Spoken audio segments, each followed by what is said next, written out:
What's going on, everybody? This is Travis from Candid at the Movies, and today I'll be reviewing the new horror suspense film known as The Woman in the Yard. Now, this movie does star Danielle Deadwyler, and the story is very interesting, and I will definitely say if you are a person that is dealing with grief, loss of a loved one, family member, or deals with depression, this is going to be a movie I'm going to tell you to steer clear from. And the basis of this movie is about Danielle Deadwyler's character, known as Ramona, is dealing with her son and daughter after a car wreck where they lost their father.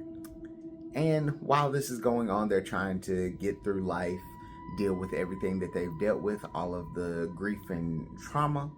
But there is a woman dressed in all black who keeps saying today is the day as she slowly creeps closer and closer to their house. I can definitely say that this movie had some interesting ideas.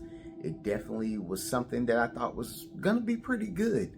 And overall, this movie is entertaining. It is really challenging, and it makes you sit back and enjoy the film. It does have moments where you're gonna definitely feel like you're an older woman in church seeing these kids say some stuff to their mama that's just gonna have you sitting back like, oh Lord. Stuff that made me sit there being like, my mom would slap the hell out of me for saying that to her, let alone cussing at her. This movie has a lot of funny moments as well, and it works for this film. But where I will say this film has a problem is mainly in the third act. A lot of things happen, and the weird thing about this third act, it's gonna have audiences split.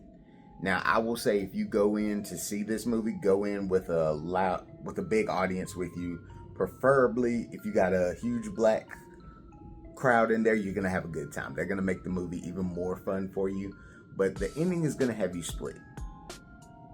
Because a lot of people, if you're gonna watch this movie for what it is, it can be very straightforward for you. You can sit there, you see what happens, and you're just gonna be like, oh, okay, so that's what happens. You're either gonna like it or you don't like it. But if you're a person that watches a lot of movies, you're gonna say this is a very ambiguous ending.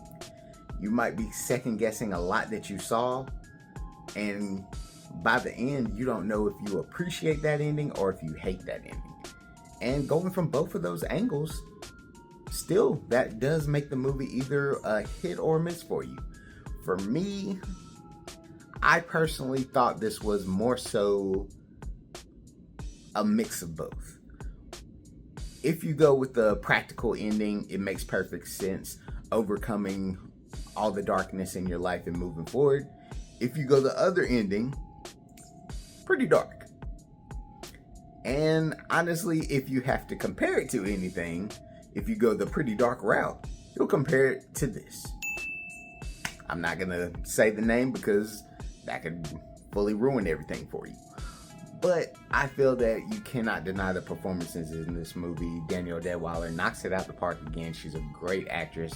I hope her name gets bigger and bigger as the years come. The kid actors did great as well. I definitely wish a lot of success for them. And I think more than anything, this movie could actually grow into be a cult favorite. It is PG-13, so if you're thinking this is going to be scary for your kids, it'll have some moments, but you're not going to see blood, super gore, anything like that. It's going to be very good for kids that like PG-13 horror, but it will have elements of just real life that will make you sit back and think about things that go on in your life, and some kids may not be ready to have those conversations or let alone think about those conversations. But I will give this movie, in all honesty, I will give this just a B-. I think that this movie is a mixed bag. I feel like there's still a good movie in there, just outside of the ending and which way you take it. That's gonna change the score for you. But more than anything, I hope people go check this movie out and give it the love that it deserves. But hey, if you've seen Woman in the Yard, comment below, let me know what you thought about it. I'd love to hear everybody's aspect, and just, if you go into the spoilers, make a spoiler alert, and I'd just love to hear what you all thought about that ending. But hey, this is Travis from Candid at the Movies. Leave us a like, comment, subscribe if you haven't already, and let us know what you think about these movies. Peace, y'all.